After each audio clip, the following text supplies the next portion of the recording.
Hi everybody, and welcome back to the channel. My name is Alyssa, and today we have a big update for you about the IVF legislation. But before we jump in, make sure to like, subscribe for breaking news, and comment below all your thoughts. We love to read your comments. Republicans blocked a Democrat-backed bill on IVF from proceeding on Tuesday, which has already failed in the upper chamber. The bill failed to garner the 60 votes necessary in the procedural vote, failing 51 to 44. Senate Majority Leader Chuck Schumer announced he was scheduling an additional vote on the measure in a letter to senators on Sunday. As our national debate on reproductive rights has continued to unfold, we have seen the Republican Party's nominee for president claim to be a leader in fertilization and come out in support of expanding access to IVF by requiring insurance companies to cover IVF treatment, a key provision included in the Right to IVF Act, Schumer wrote. So, we are going to give our Republican colleagues another chance to show the American people where they stand. Schumer's decision to bring the bill back to the Senate floor comes after former President Donald Trump vowed to mandate insurers to cover IVF, as he emphasized his support of the procedure.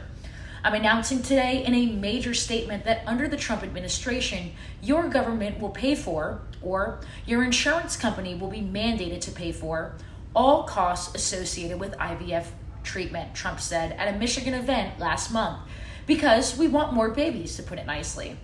Under the IVF bill, which was introduced by Senator Tammy Duckworth, a group health plan or a health insurance issuer offering group or individual health insurance coverage shall provide coverage for fertility treatments if such plan or coverage provides coverage for obstetrical services.